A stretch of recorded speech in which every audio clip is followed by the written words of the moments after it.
I don't know, but I got a press conference at 3:45 at the University of Florida. So And I don't know what that. I That's don't know right. The what new that's gonna be about. the bowling team is going to announce something. Yeah. Hey, Rob Brown in Memphis. It is cold. We may even get some wintry precipitation today. Brendan Martin in Ocala, Florida, where it's always gorgeous and beautiful, and it's an outdoor town. We got a lot to cover today. Coach Ellis Johnson will join us momentarily. Coach Pete Cordelli later in the broadcast. Dave Bartoo, College Football Matrix, will check in with us. Questions for that guy. And Frank Duffy is going to weigh in. Boy, was he right. We scooped him 2 weeks ago on this show. Frank Duffy said that he put his reputation on the line as a fire dancer, that Kiffin was going to LSU, and he was, as they say in the South in the country, he was by God right on that one. And you know what? There were a lot of coaching changes. We're going to cover them. Do us a favor. Take a picture of us with your phone of the QR code. We're broadcasting live on Twitter, Facebook, and YouTube. You don't realize how big Facebook is, but most of our audience, and a lot of people, more than I ever dreamed of, are watching on Facebook, and we cannot thank you enough. It means the world to us. When someone says, hey, you're doing a good job, that makes me want to work 10 times harder, because the only easy day was yesterday. And our executive producer, Brendan Martin, is putting out information nonstop on this channel. We got 8 shows, morning, midday, and night. We did a pop-up show yesterday. Oh, that was powerful stuff. But let's get started here on this Monday, December 1st. It's going to be a December to remember. Pete, it's unbelievable. You know, Ryan Silverfield has gone to Arkansas. Yes. Alex Golish takes the Auburn job. I wanted John Sumrall so bad at Auburn. I was like, wow, I just think I've watched his career through John Hartwell, knows him so well. And then you had Kiffin going to LSU. It's just mind numbing. So, you know, Arkansas, Auburn, got Golish, Kiffin, LSU, Sumrall, and I think Brad White might be leaving, the defensive coordinator from Kentucky. And that's the guy that's caused Kiffin and a lot of coaches a lot of trouble. He just doesn't have the horses. But Pete, let's get started with the Kiffin. And Frank Duffy's going to join us for a few minutes to kind of wrap it up. But you were there when Tommy Tuberville left to go to Auburn from Ole Miss. And I remember asking Coach Tuberville one time, is there any right way to do it? And I don't know if there is or not, but before we let's get started, Pete, talk about the way Kiffin left, because I'm not an Ole Miss graduate, but I got a lot of Ole Miss friends, and I love them. They're some of the best people I've ever known. Nobody deserves this kind of shit. I don't like it. No, you're exactly right. I mean, I did Ole Miss football on the radio for 14 years. My youngest daughter graduated from there. Dr. Kayat, Pete Boone, they were great to me and my family. Yep. And I have a special spot in my heart for Ole Miss as well.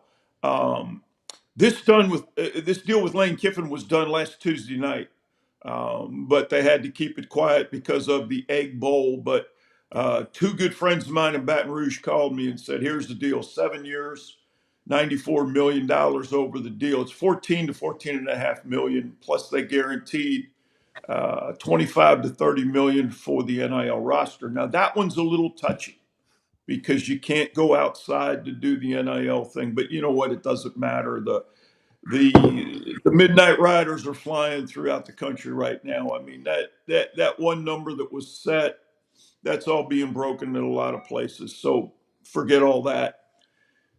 You have to be careful in coaching with your words because words matter. And words matter to young people.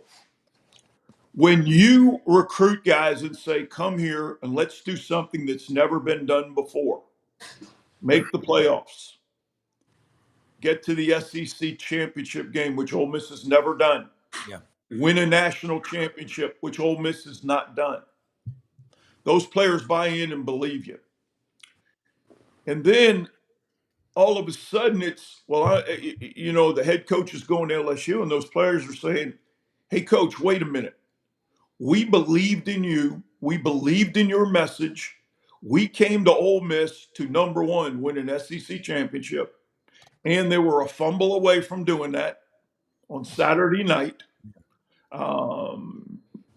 We are going to be in the playoffs because we have the best record in school history at 11-1, something that's never been done here. We bought in, and now we have a chance to go win the national championship. Yet you're leaving for LSU, and then you have Nick Saban on Saturday saying, "Well, LSU's a better job because you can recruit better athletes." And it's like, wait a minute, that's your mentor. What about us? We came here to play for you. Rob, all my years around the sport, my dad used to say it every day.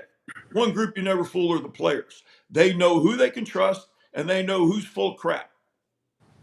They know who's a phony. Yeah. And that's why Kiffin coming out saying, "Well, I want to impact lives." You just impacted lives in a not so positive way. But head coaches have mouthpieces out there. Long time ago, the skywriters used to go around and they'd get on a plane and they'd go here and they'd go there. Well, Frank Broyles had a guy at Arkansas by the name of Orville Henry. Orville Henry was his mouthpiece. All right. Coach Dye had it at Auburn. Coach Bryant had it at Alabama. The guys at Georgia, they have a certain sports writer that they send a message to their team and their fans through. Yep. Nick Saban is that guy for Lane Kiffin right now. Yet Nick Saban fired Lane Kiffin. Yeah. But the one thing I don't see in all this, Jimmy Sexton held all the cards. Yeah. Jimmy Sexton got all these jobs done. Sumrall's going to Florida. Golish is going to Auburn, who I think is a great hire.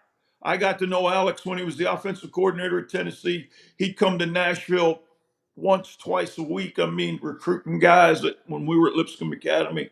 But the way Lane Kiffin went about this was, well, if we win the Egg Bowl, and then when Texas beat Texas A&M, it's like, all I need is for Auburn to beat Alabama. And we're going to do something we've never done. We're going to go to Atlanta.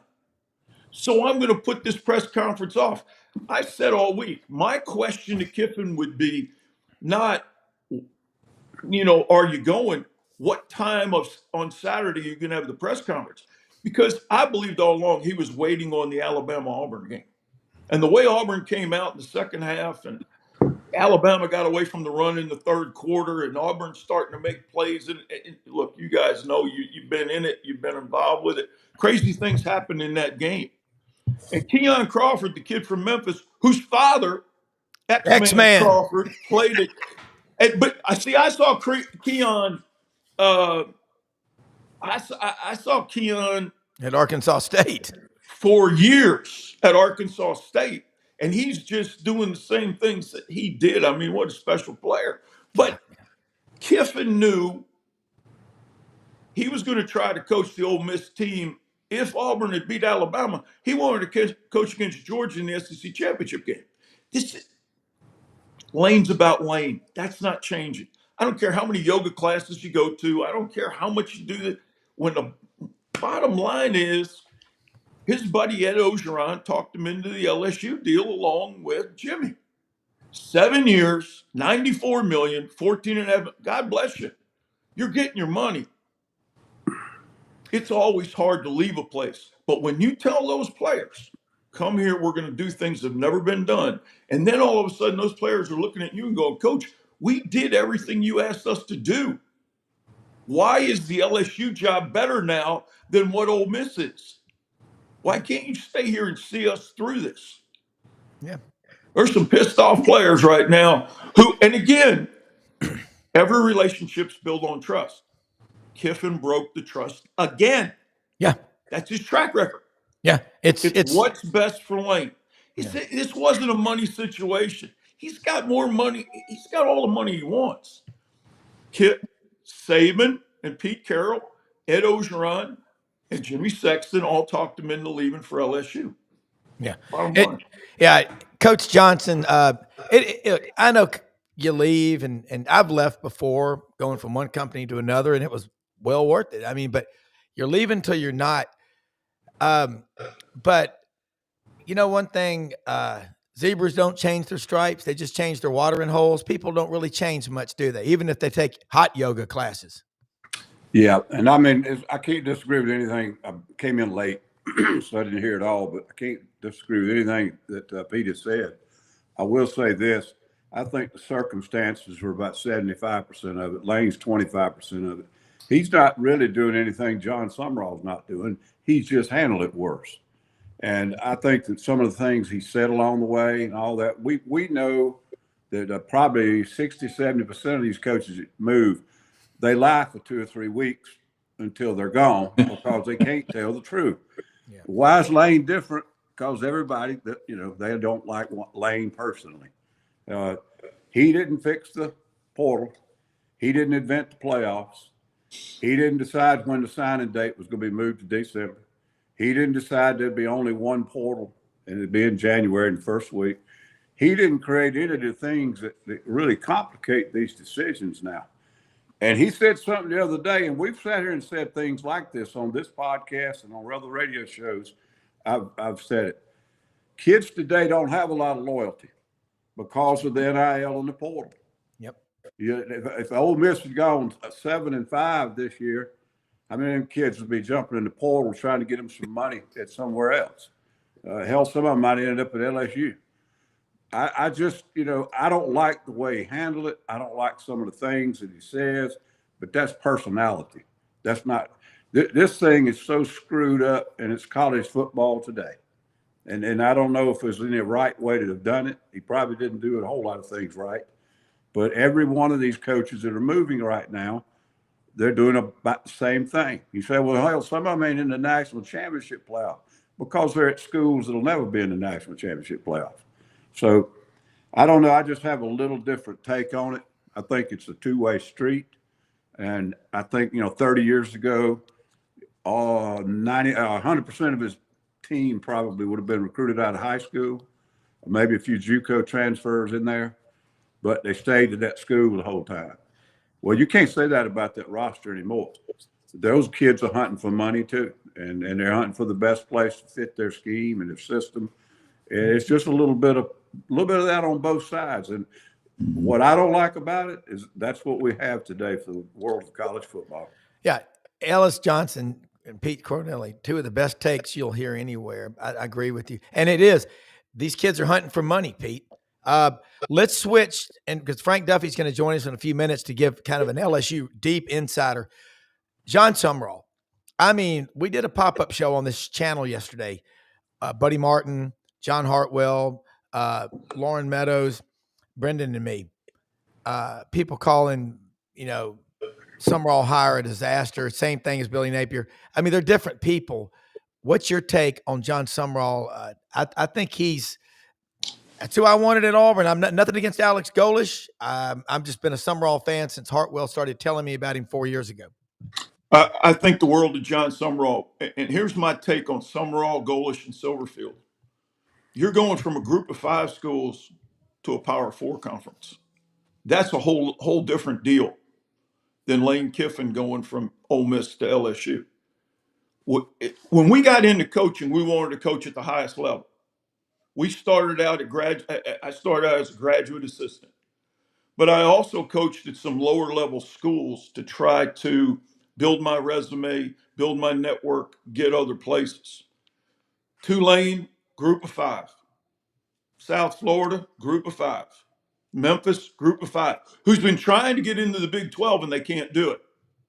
In coaching, you want to coach at the highest level, which is the Power 4. I don't blame those guys one bit. They're getting in the best conference in the country, in the SEC. That, to me, that says volumes about what they've done and how they've done it. Yeah. This is different than going from Power 4 to Power 4 and how you do it. You have a chance to go and coach in the best conference at some of the best schools with tradition. Auburn's got a great tradition. Arkansas, I coached there twice. They got great tradition. They just haven't done it in a while.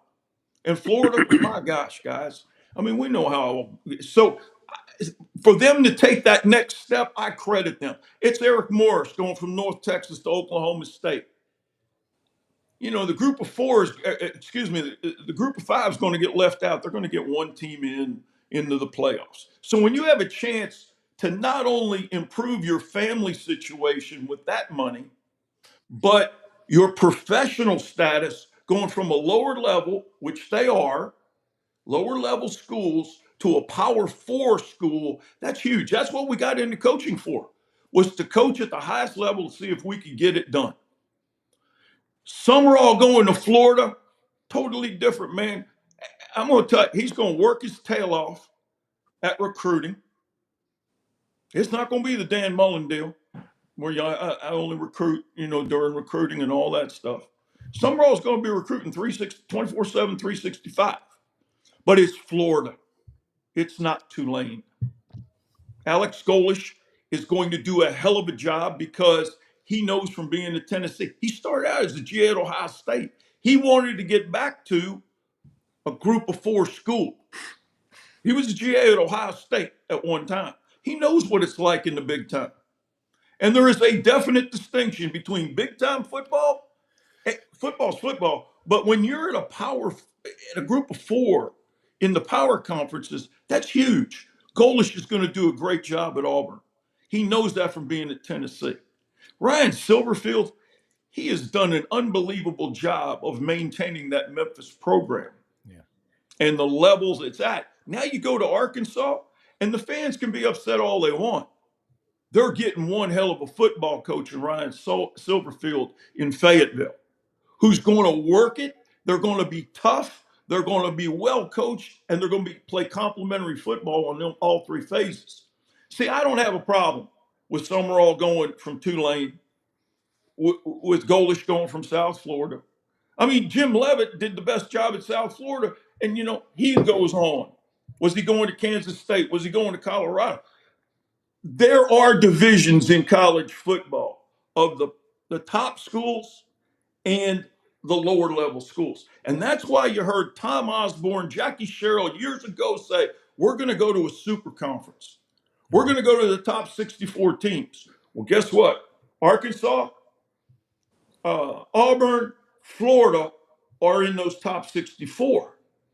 You get a chance to go coach at those schools? Hell yeah. And the other thing that's going to happen, I believe Stoops is getting fired at Kentucky. I think Will Stein from Oregon is coming to be the Kentucky coach. Yeah, here's what I just got from a very good source. Okay, Stein could be going to Kentucky. Will Stein, offensive coordinator at Oregon. Tosh Lupoy to Cal. Mm-hmm. Oregon could lose both coordinators. Ellis Johnson, you've been a coordinator. Pete, you both have. You've been head coaches too. Ellis, your take on the Florida job, the Arkansas job. We talked about LSU, and Frank Duffy will join us in a minute. And the Auburn job, Alex Golish. I mean, I had people texting me and going, Alex Golish to Auburn? I said, ask Ellis Johnson. He's from Brooklyn. He's from Russia. I said, yeah, and he came here with $100 to his name, and he fought through all the hell he had to go through to get where he is. I want a guy like that because I don't think anybody will outwork him, just like Ryan Silverfield. But your take, Coach Johnson. Well, I think they're all good hires. I don't know these coaches as well as Pete. I've been out of it, 15 years and in any capacity, not broadcast or anything. But so I don't know them. I can't speak on, educated evaluations or anything like that. But I think they're all good hires. And I think fan bases are getting now, it's just like we talked about the other week before these hirings were done. It seemed like all they were doing was looking for other head coaches from other schools. Yeah, that's exactly right. Swapping wives like the NFL. But it just, there are a lot of coordinators out there. I can't remember who first said it, and I keep repeating it. Everybody's probably tired of hearing it. Kirby Smart never was a head coach before he was head coach at Georgia. He got national championships. Ryan Day was never a head coach before he was head coach at Ohio State. He got a national championship. Who's the other? Dabo was not he was never even a coordinator before he got the head coach at Clemson. He's got 2 national championships. You don't have to have been a head coach, to be a good head coach. And then you got a good metric if you see a guy do it right. But, you can make some great hires without having to go out and take somebody else as coach. So I think they're all good hires, and time will tell. Yeah. The first question that we ought to talk about it, I hate it, but it's true. How much you going to put in my NIL? Mm-hmm. Don't worry about how much you're paying them. All these guys in Power 4 make enough money, they won't ever be able to spend it. How much money is going to be in NIL budget? And if I tell you after the second year we got to have another $10 million, will we get it? Put it in writing. That's all it is anymore, guys. It's buying players. Yeah, Coach Johnson, I'm sort of in shock at just the stupidity of a lot of people out there too. They're not getting it. And you hadn't been out that long, but I sure wish both of y'all were still in coaching, because nothing. If you want to impact somebody's life, be tough on them. I mean, any coach or teacher I've ever had was not. I mean, I went to Christian Brothers, Pete, back in the day when it was a physical experience. Yeah. I mean, you wore a tie. I got 10 knuckles that are broke. That's right. From Sister Marie used to take that metal ruler, brother. Stick those hands out. Whack. Hey, I used to fall asleep in my Spanish class, and Miss Sala would come over and whack me with a ruler on the knuckles and go, "Wake up, Senor Brown. You'll catch up on your sleep when you are dead." And I'd go, God, yeah. But what I'm seeing here, guys, and Frank Duffy should join us here momentarily. Dave Bartoo in a minute. Dave and I have been talking or texting every day. I don't think he knew where he was the other day. He was in a hotel somewhere. He goes, "I'm busier," I like to say, "than a one-legged man in a kick fight."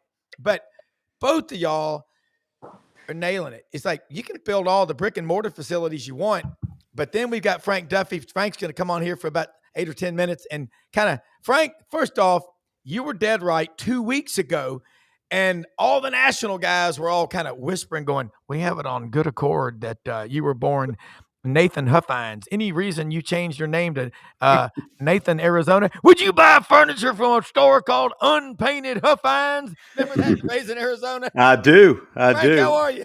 Man, I'm doing great today, boys. I don't know about the rest of y'all, but I'm having a very, very good day over here.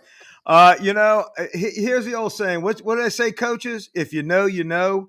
And in our state of Louisiana, it ain't what you know, it's who you know. And there was a lot of information that I was privy to that I could not disclose my sources, but this thing was a done deal for a long time.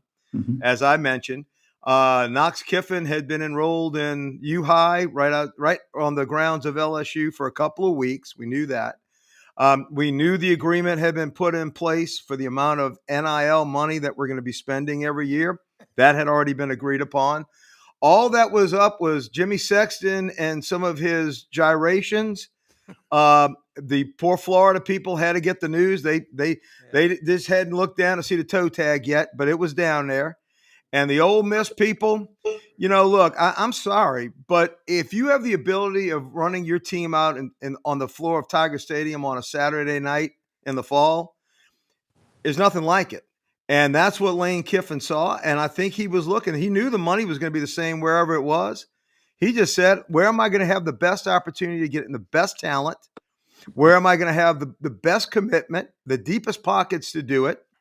And am I going to have the type of fan base that's going to be willing to back our play? And look, guys, I've already had to get out my old LSU black national championship hat for 2019 because, look, I'm embracing the villain role.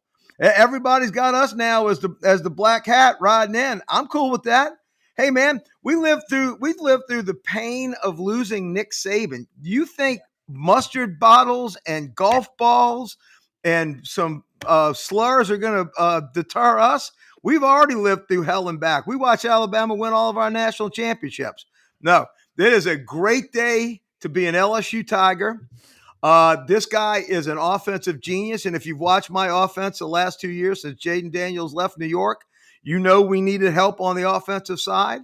I'm excited that he is in the process of keeping our defensive staff because I think Baker and his team, I hope we keep Corey Raymond. I hope we keep Davis as a recruiting coordinator. Frank Wilson deserves to stay on as well. I think he's going to assemble a fantastic coaching cadre. I think the sky's the limit. And look, Lane gets us, and Lane is a smart cat. right? He handles things the right way.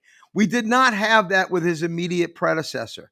If you could have put your foot in it with the immediate predecessor, he did do it.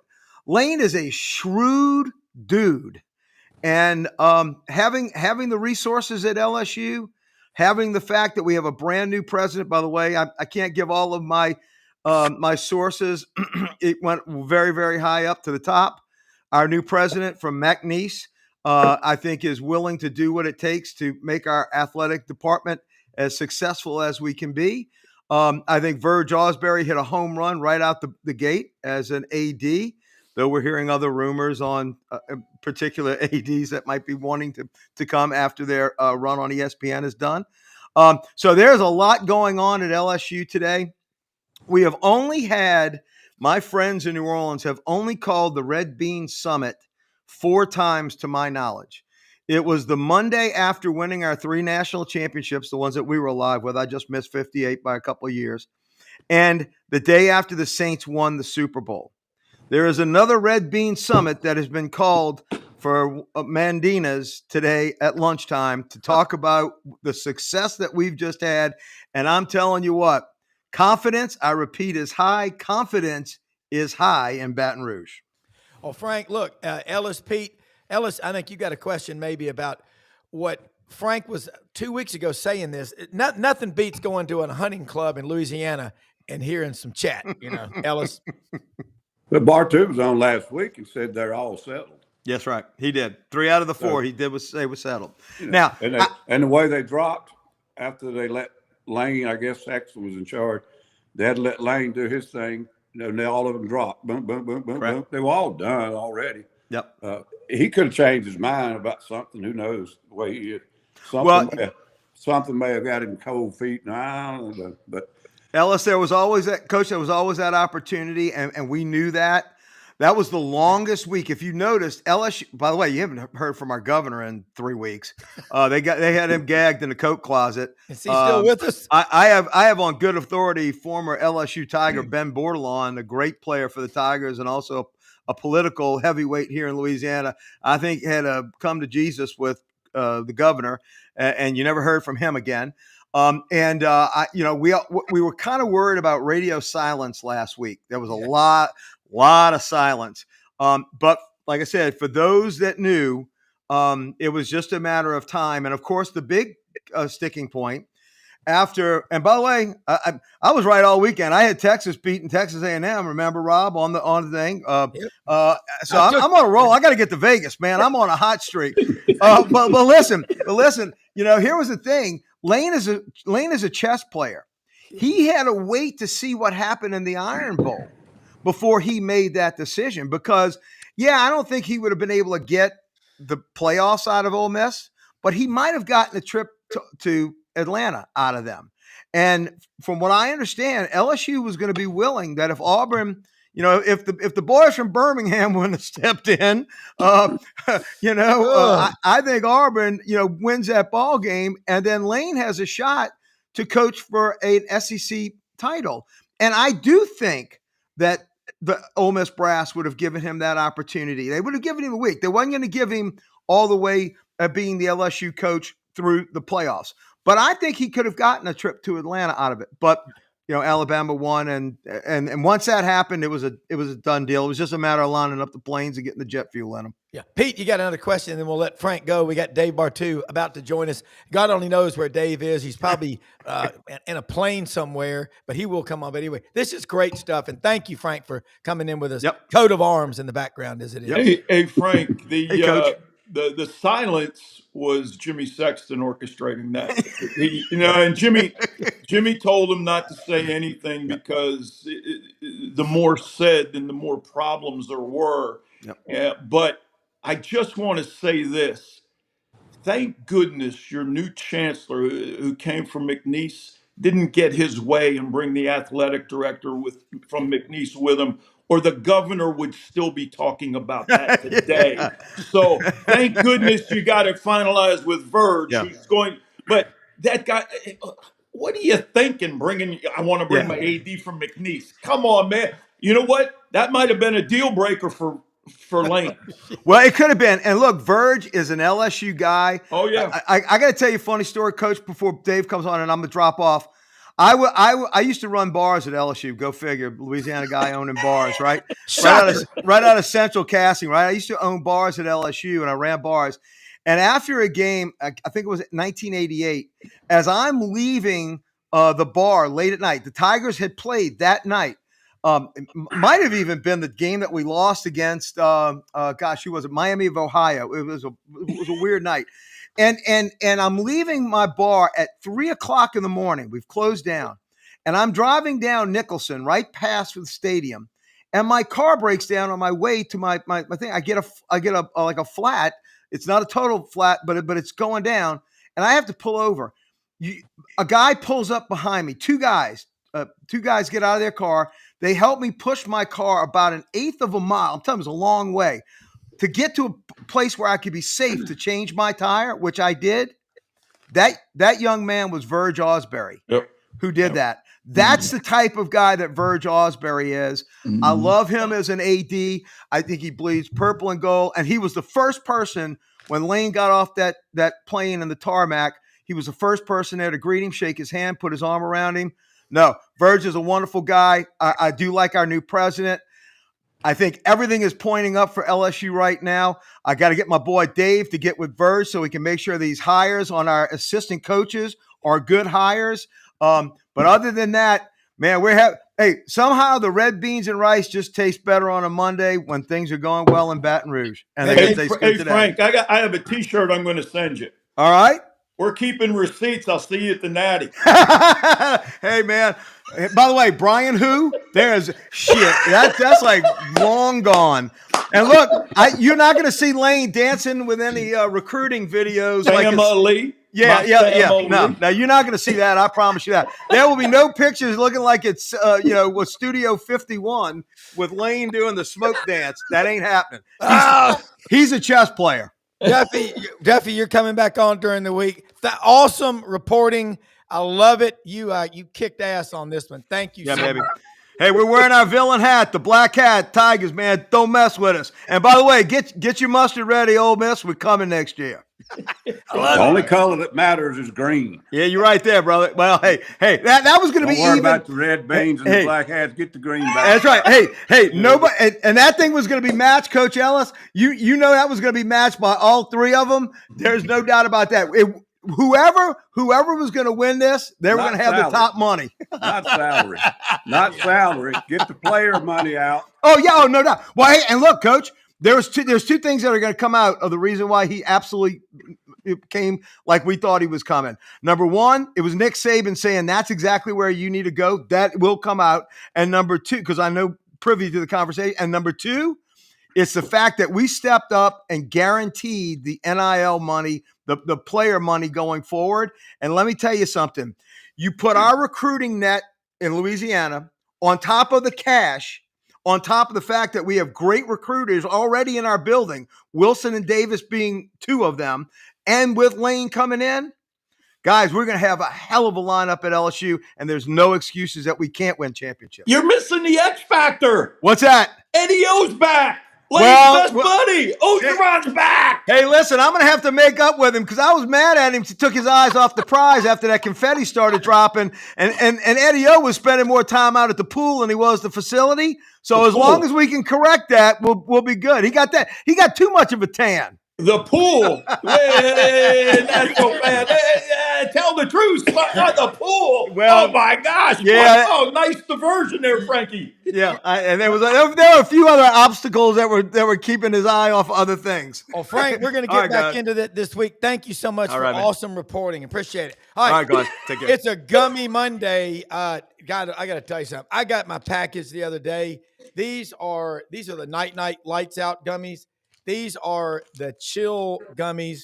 These are the energy gummies. Man, those things are awesome. And also the roll-on, the hemp roll-on, and then this is the lotion right here.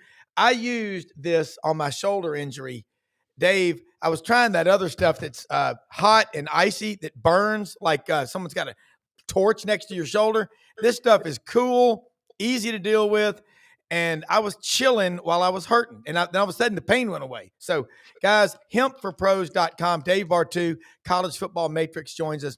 And I know you have been busy. First off, thank you more than you know for sharing your time with us every week. Sometimes you do it twice a week. Let her rip, because a lot of people want to hear the Bartooisms. Well, which way are we going this morning? I mean, Frank, in 4 hours, Frank's going to have to go to the doctor, because that thing's still going to still be diamonds, So Frank is ready to go today, and it's cool to see the college football roller coaster. I'm fortunate enough to be in the room with Ellis and Pete, who have had their shares of football gods in college football, taking them up and taking them down. And I think LSU is a good lesson for all college football fans, and it's one that I subscribe to: is never act like you've been there. Always storm the field. You don't know when you're going back. You're there. You don't know when it's going to get taken away from you. You just cash every check the football gods give and be thankful for it, because the downtime is coming. LSU right now has their uptime. Lane was the highest graded guy available. So was Brian Kelly 3 years ago. Okay. But as I've said, from a staffing standpoint, it's two different things. Brian Kelly, good head coach, had a really good offensive coordinator, a guy named Mike Denbrock. Mike Denbrock currently has the #1 scoring efficiency offense in college football, just not at LSU. And it took him 2 years to get Blake Baker up and running, and LSU would have had a top 10 defense this year. You can't tell me. I know that Frank is going off about Brian Kelly and how bad he was, and don't let the door hit your ass on the way out. But if Brian Kelly holds on to Mike Denbrock and gets Blake Baker day one, we're talking about LSU having a bye today, not a new head coach. That's how razor thin college football can be. But with LSU, you don't have to worry about the OC, because they got one of the 5 best in the country in Lane already. And Lane left his DC behind. Good God, can you imagine if Lane gets to keep the entire defensive staff intact at LSU, which means he gets to keep the defensive roster intact? Yeah, this thing's ready to go. And I think all the guys in the room right now would agree. LSU, who in the last 10 years has the 3rd most starts in the NFL, is a walking national championship contender. They just got to get their crap together on the coaching side. And every guy they have is pretty much batshit crazy and has been able to get his stuff together good enough for 1 year. Les Miles, crazy as hell, got it together for 1 year, won a national title. Ed Orgeron, I will never in my lifetime understand the complex math it took for Ed Orgeron to win a national title. It just doesn't even, it's like me breathing, it's like me stepping out of a rocket ship on Mars with nothing but shorts and being able to breathe and live. It's just not comprehensible. That guy was so bad at Ole Miss and the rest of his stops. It is unbelievable. So I do agree. LSU is cookie cutter ready to go, but not so fast if Blake Baker gets the Tulane job, because that's where he's an alumni from. And I think he's proven himself at 2 SEC stops good enough for Tulane to walk over and go, you want to come back to your alma mater? And I think Pete and Ellis would probably agree. A guy who gets the shot at being a head coach's alma mater is going back to his alma mater. Yeah. Dave, let me ask you something. Boy, I've heard the term BSC, batshit crazy, used on 1 or 2 of my ex-girlfriends. But I love that term. It's true. Dave, I want your thoughts on Sumrall to Florida, Golish to Auburn, Silverfield to Arkansas. Oh, no. Come on now. Now, what do you think?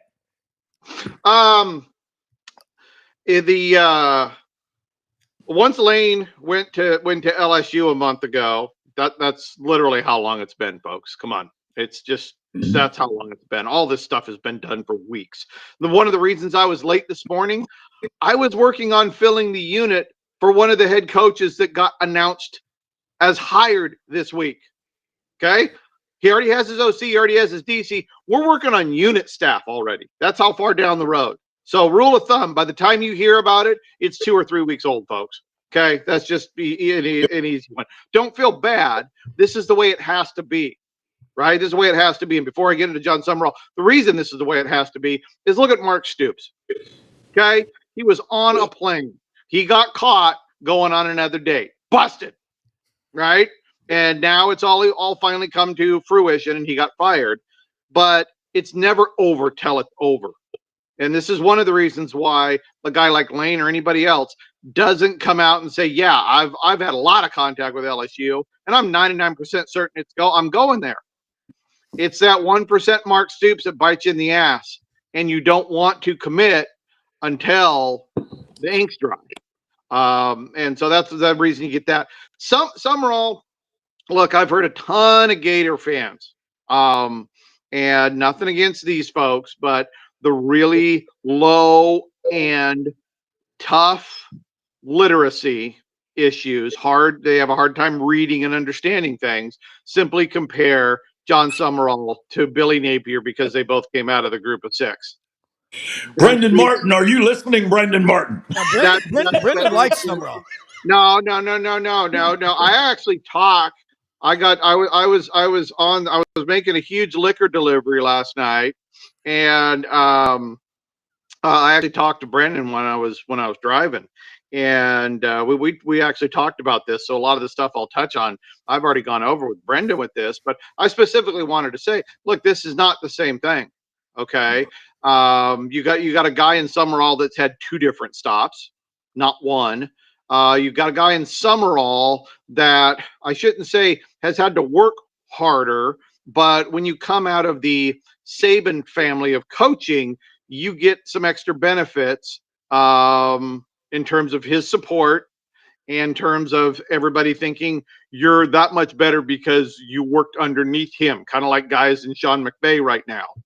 Unless you're Kurt Cignetti and you have a beef with Nick Saban and he doesn't support you at all, and you end up being the best of the entire freaking bunch, you keep being you, Cignetti. Stick it to all of them on your way up. So with Napier, at the time he was hired, he was on paper the second best risk in the cycle behind Brian Kelly. And I'm leaving Lincoln Riley out of there because he really wasn't available. Lincoln Riley to USC was done before there was, that's where he wanted to go. Okay, that was it. So Napier was best available. And Sumrall appears to be best available too, because Eli, who I personally thought when the job came open, the first guy that came into our mind was Eli Drinkwitz, in terms of his success, in terms of his ability. But with Sumrall, you got a CEO. Okay, so you got a guy that is going to go get an OC and a DC. I think he's much less likely to reinvent the wheel. Billy, right off the bat, tried to be somebody different when he hired 2 offensive line coaches to wear headsets right at the beginning. I mean, my team was on the phone to me and they were like, can you believe what just happened? And it just told us he was trying to reinvent the wheel. He was trying to reinvent himself from day one, and it didn't work. And then his second big mistake is bringing in a defensive coordinator in Austin Armstrong that had a bottom 5 defense one of his seasons, into a group of a very young defensive coordinator, into a veteran group of defensive coaches. Just didn't work. It was oil and water. Sumrall is going to bring in an OC and a DC, and I think that's really how you're going to wait to judge the quality of John Sumrall. And really all of these guys is take a look at the staff. I've gone over it a million times, how important it is to get off on the right foot with staffing. So John has proven it on the field. The numbers are excellent for him across the board. They're not as good as at Tulane as they were at Troy.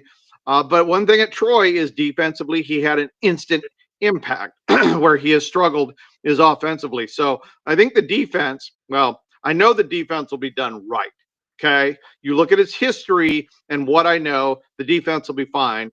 Don't get too far over your skis until the offensive coordinator gets announced for Florida. But to be clear, this is not the same thing as hiring Billy Napier. It's a very, very different person, very, very different scenario, very, very different level of discipline. Who do we want to go to next? Silverfield or Gold? Yeah. I'm Ellis. First off, Ellis, you got any questions? Because you and Pete, this is great stuff. I do. Yeah. Bartoo, where the hell were you when I was told I had to take the Kent State job because Lou Holtz wanted to hire his son to replace me, and that if I didn't take the Kent State job, I was not coming back to Notre Dame? Where were you? Kent State was coaching death because Ellis, we had better jobs as coordinators at some of these places, yet the staffing is coaching matters. And the job that you do, Dave, I'm just going to say this. It's amazing the job that you do and just how impactful you are to the success of the head coach.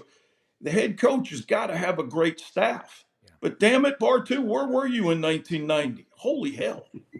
Yeah. He was in college. No, he wasn't. He was in that moose stand trying to get moose. Elk. Oh, elk, moose, what the hell? Where'd he go? They all got big Antlers. We lost him. Calling Bartoo. That isn't the staffing part of it. You're right. It's okay. Well, now Ellis but they'll be back. But Pete, you're right. Staffing. It's like building a portfolio. If you don't, you better have some growth and income stocks, some mid cap, some small cap. You better have stocks that pay dividends in a flat market or in a declining market, because you can reinvest dividends and capital gains. That keeps the blood flowing. Man, Bartoo is back with us. There he is. That question blew the wire.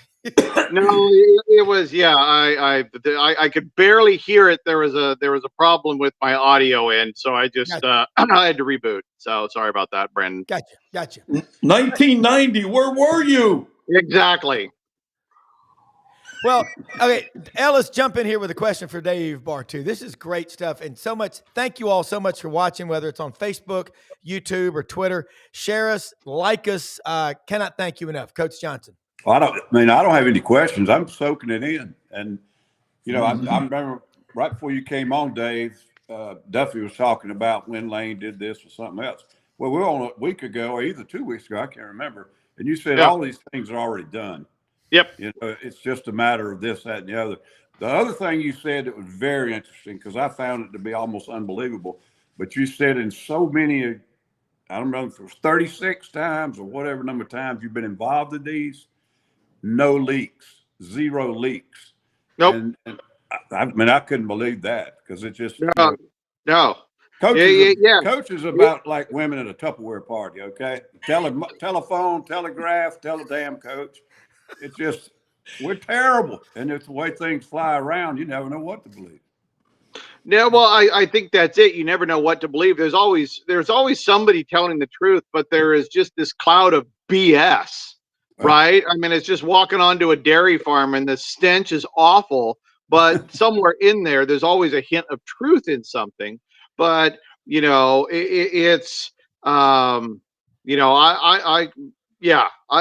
can tell you unequivocally this time around, again, the level of leaks just weren't there, right? There were some people that guessed names right, but they also guessed 18 other names along with John Sumrall, and 16 other guys along with Ryan Silverfield, So, just because you put every name on the board and one of them happened to be right doesn't mean you actually knew what was really going on. And I will be straight up honest with you. I mean, I work side by side with athletic directors, side by side with head coaches. I feed these guys information constantly, right? Same thing. People on the playoff committee. I send so many reports Sunday morning before you guys even wake up, right? But the actual level of detail I get back is almost nothing. Almost nothing. I barely have enough puzzle pieces to try to put it together. I'm still guessing, and I have a direct line. So, man, just folks, don't get too hyped up about what you hear about Lane or John or Alex or James Franklin or any of these guys. It is 99% BS every single time. I promise you. Hey, All right, Dave, Dave. did the SEC just get better with these hires? And especially, what's the chance of Will Stein getting to Kentucky?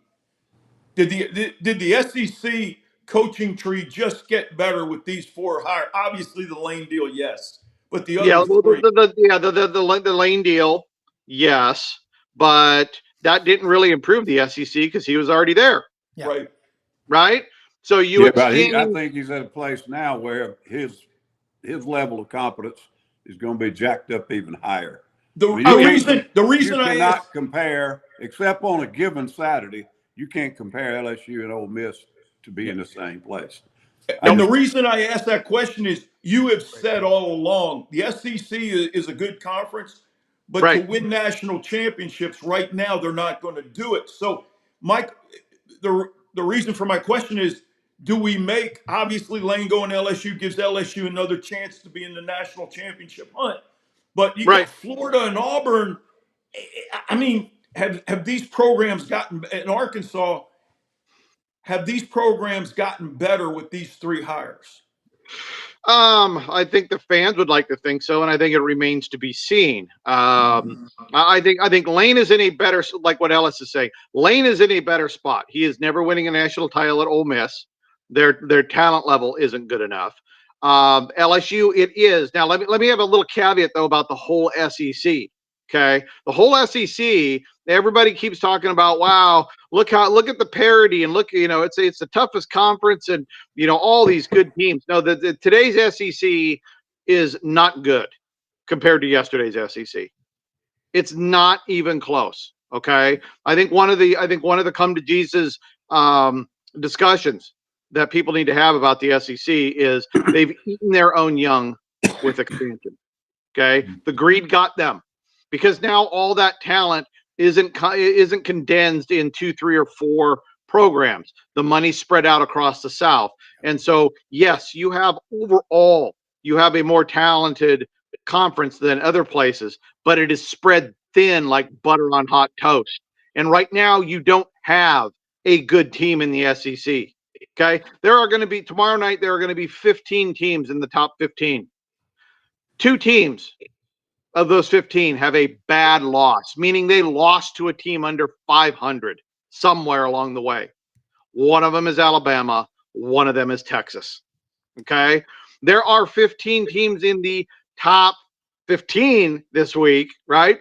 And of all the SEC teams, okay, there's going to be 7 of them. Only 2 have a top 10 offense or defense. And one of them's name is Vanderbilt. Yep. Think about that. One of the best teams, one of the best unit, literally the highest graded unit in the SEC is from their worst recruiter. If that was the Big 12, you'd be screaming the Big 12 sucks. If that was the ACC, you'd be screaming the ACC sucks. If that was the Big 10, and if that was, if that was Rutgers leading the Big 10 in offense or defense, you'd be going, the Big 10 sucks. Right? But no, the SEC doesn't suck. The SEC doesn't suck. No, that's just competitive balance, Dave. That's competitive balance. Okay, so this SEC conference is not very good relative to past SEC. Okay, now are they good relative to the rest of the country? Yeah, they got a lot of talent, but their performance on offense and defense, you take away that Oklahoma defense, the only defense in the top 10 in the country right now from the SEC is Oklahoma. That's it. Okay. Not Georgia isn't top 15. Alabama isn't top 25. Ole Miss isn't top 40. A&M isn't top 70. Okay. So, you were talking about getting better. There's a level, and I think the talent caps that level. So you go over to Arkansas. Does Ryan Silverfield grade out better than Sam Pittman right now for his time? They're really, really close. I think on paper, the exchange is pretty even. But with Arkansas now, you lose Bobby Petrino. Okay, so the question is, and I'm going to say this over and over, and I'm beat everybody over the head with it, who's going to be his offense and defensive coordinator? Right? He had a huge talent advantage at Memphis. He had the best collection of recruited and transfer portal talent in the AAC. Did he ever make a AAC title game? Did he win an AAC title? You won. I don't know. One? Okay. Cool. All right. So we got to an AAC title game, 1-1. So I think the big question is Arkansas's improvement. I think a lot of that is going to depend on his Rolodex and how good the quality of the offense and defense it brings in. Arkansas was the worst defense in the SEC, one of the worst in the country this year. And so not only do players need to be upgraded there, that whole coaching staff needs to switch over. I don't see Petrino sticking around to call plays for him because Ryan, given his age, Petrino, given his age and where he wants to go with his career, I think that's oil and water. You're playing with fire. Cramsey is offensive coordinator at Memphis, is one of the most underrated play callers in the country. Love that guy. So I'd love to see him come down. But we'll see what happens there. Auburn with Alex Golsh. The big question I have is the entire defensive staff staying? Right? That's because at one point this was a top 10 defense. Auburn has the players on defense. All they were lacking was the offense. And Alex had a top 20 scoring efficiency offense at South Florida this year. Okay, but that's his first one in the top 50 in his 3 years of calling plays. So Auburn is betting on a guy that has had 12 good games. That's what they're betting on. Okay. His first 2 years at South Florida were very under average. Okay. Wins above replacement were negative, to quote a baseball term. And so I think the Auburn hire is really, really, really, really dependent on Durkin and the entire defense and that roster sticking around.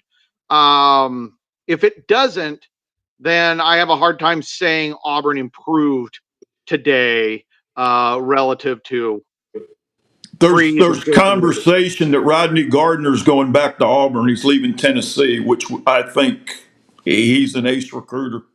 Yeah, but something recruiting has changed though. It's really but he's an ace. Is he an ace evaluator? Right. And if his job is, the recruiter, the closer needs to be handing out the NIL money. The coaches need to do the evaluation. Rodney can do all three. Right. Yes. Right. And I'm not saying that against Rodney, Pete. So much I'm saying that for listeners to understand that the relationships are important. But if you don't have the money and the right evaluation to put a value on where that money goes, then that relationship isn't any good. So it's one thing to build relationships, which is still very important, but it's another thing to be able to evaluate and then have them at the right value point for the money you have available. Hey, Ellis and Pete and Dave, Brendan said we can go extra innings, a few extra minutes. So while we're at this, I want to think about Alex Golsh. He came in, apparently he got the job at 1:00 Sunday morning. I've been told by somebody that definitely knows at Auburn that if Durkin goes, the defense pretty much goes with him. So I'm with you. But that may have been what I was told in the Sumrall deal was Auburn was trying to demand too much, that he would keep this guy and this person and this administrator. And he was like, I'm the head coach. Yeah. You can't do that. And I would be the same way. And Ellis and Pete, you've been head coaches. Ellis, weigh in on that real quick. And then I want Dave's. But by the way, there are a lot of people that are mad, but I'm going to tell you what, Perry Mason is one of my favorite guys. So is Chuck McKenzie. We stream on the Buddy Martin feed. We're on a lot of different feeds, Twitter, Facebook, and YouTube. This is the all SEC show. So we're covering all 16 schools. We got 16 kids. But Ellis, jump back in here. This is great stuff on this Monday morning, December 1st, with the great panel of geniuses. Well, I think he'd be wise to look at what Durkin did and try to keep him. Yeah. But that should be totally the head coach's decision. Yeah. And if you ever let an athletic director or anybody else sits in the boardroom call you in and say, you're going to have to fire these two people, or, if the first time you ever do it, you don't run the program anymore. And I would not, if that's what happened, I don't blame Sumrall at all. If they said, you ought to look at this, and then he just said, I'm not even thinking about it, then I would second guess that. So anyhow, it is the head coach's prerogative. You don't want to work somewhere if you're not in control of your coaching staff and your strength staff, your recruiting staff.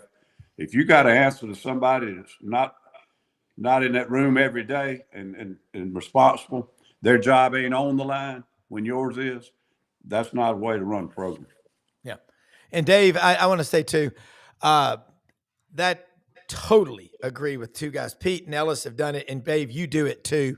You have to be in charge. You can't be having people micromanage and pencil whip you, can you, Dave? No. I mean, and one of the things I've been trying to focus on more and more in my career when I'm dealing with this is the psychology of putting a staff together, right? And so, look, Durkin is a 4-star graded defensive coordinator. He was very good before this year. The staff was very good at Auburn, and so what they've done is absolutely no surprise.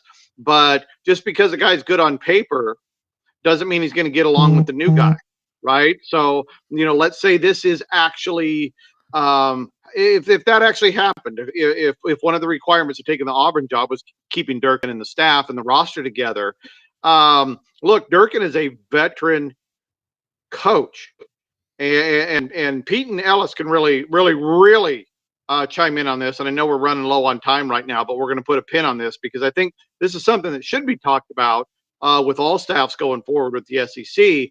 But Alex has only been a head coach for 3 years. He has been marginally successful at South Florida.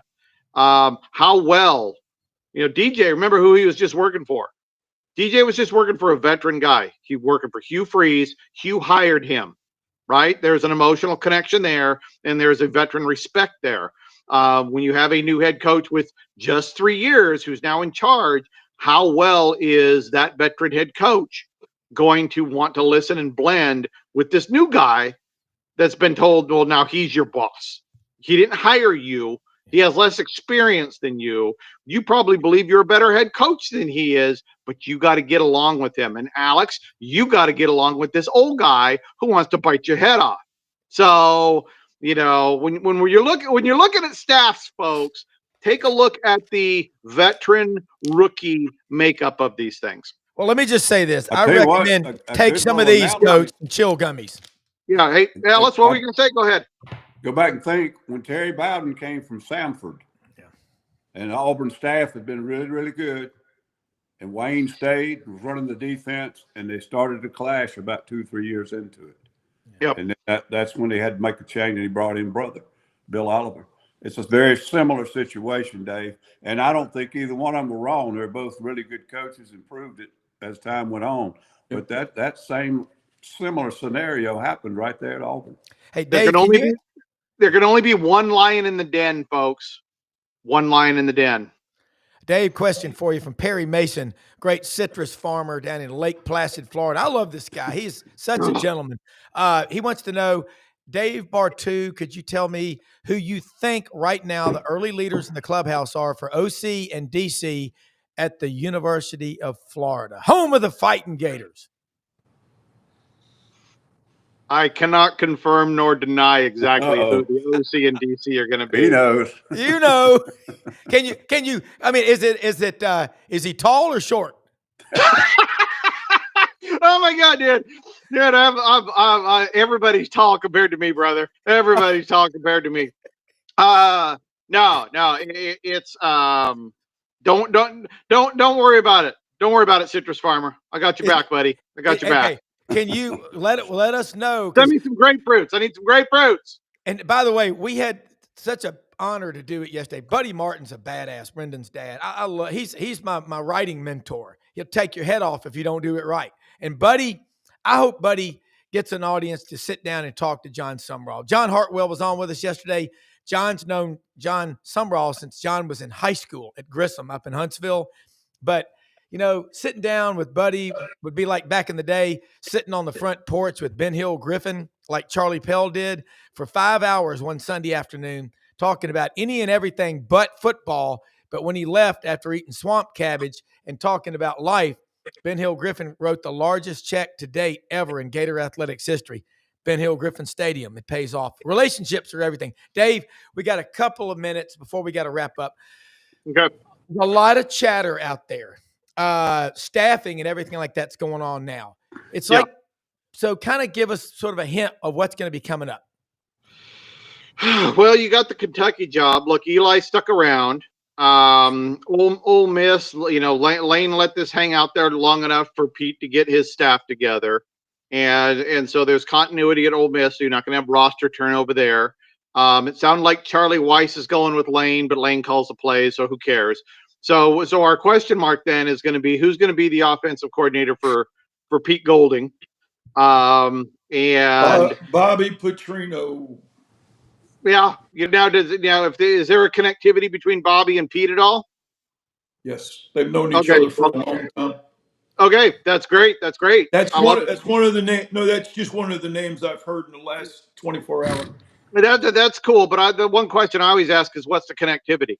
Right? They've known each other. Yeah, they've known each other for a long time. Okay, and look what Bobby did at the Arkansas offense very, very quickly. Now Bobby's proven it well enough. I'm sure he wants a head coaching job. And he should get a shot this time around because there's a lot of dominoes out there. Kentucky, I don't know what the hell the Kentucky's going to do. I don't. That'll. There's nothing sexy out there. Hell, there was really after Lane and maybe even John, there was nothing on paper that's sexy out there. At least that's what it seems. So you still got staffing there. You've got South Carolina needing to replace their offensive line coach and their offensive coordinator, not necessarily in that order. Don't like what I'm hearing for options there right now. And what else do we got going on? Got a lot of hubbub at Tennessee, but I don't see a change happening in from that standpoint. Eli just upped. The one staff spot you might want to watch out for, though, is my favorite offensive coordinator in the SEC that should be a head coach, and that's Colin Klein at Texas A&M. I don't know how much longer Kleinman has at Kansas State. Colin Klein was quarterback at Kansas State, cut his teeth at Kansas State under Bill Snyder, who is a bloody hell generational coaching genius. He has taken A&M to their best offense they've ever had. And so I think Colin Klein, of all the guys in the SEC for the coaching carousel, up next for head coach, that's the guy I got circled leaving next. All right, guys, we run out of time, unfortunately. The Carol Burnett show. I'm so glad we had this time together. This was awesome. Cannot thank y'all enough. Thank you more than you know. We'll do it again next week. Wow, December 1st. We're just getting started. Crank it up, everybody. It's going to get a lot better. Look, our sponsors, we're so blessed to have them. Landers Ford, they're open Monday through Saturday, 7 a.m. to 7 p.m. Ask for Brad Bellamy, the general manager. Make it simple. Keep bottom line, it's so easy to work with him. Cars, trucks, and SUVs. Just talk to him. He'll walk you through the process. Service department will pick you up, bring you in round trip transportation. Hewlett and Dunn Boot and Clothing Company is right down the street from Landers Ford. Go get you a new truck, drive to Hewlett and Dunn, get you a pair of boots, get you a Barber jacket, Filson shirt, some Filson luggage, STS, Pendleton, Schaefer, men's and women's fashions, all the luggage, you name it, they've got it. Open every day of the week through Christmas, 10 a.m. to 6 p.m., Sundays, 1 to 5 p.m. Ask for Charles Hall, J.M. Huffman, Raven Carpenter, Lydia, Laura, the whole people out there. You'll love them. Rumble Boxing. How you fight is how you live. Union and McLean, Midtown Memphis. Open every day of the week. And hempforpros.com. These are the night gummies. They work. Take you 30 minutes before you go to bed. You'll sleep a full 8 hours. Hey, most often we see the face of Christ in the least among us. We're the most blessed people in the history of the world. Executive producer, Brendan Martin. Rob Brown. Have a great day, everybody.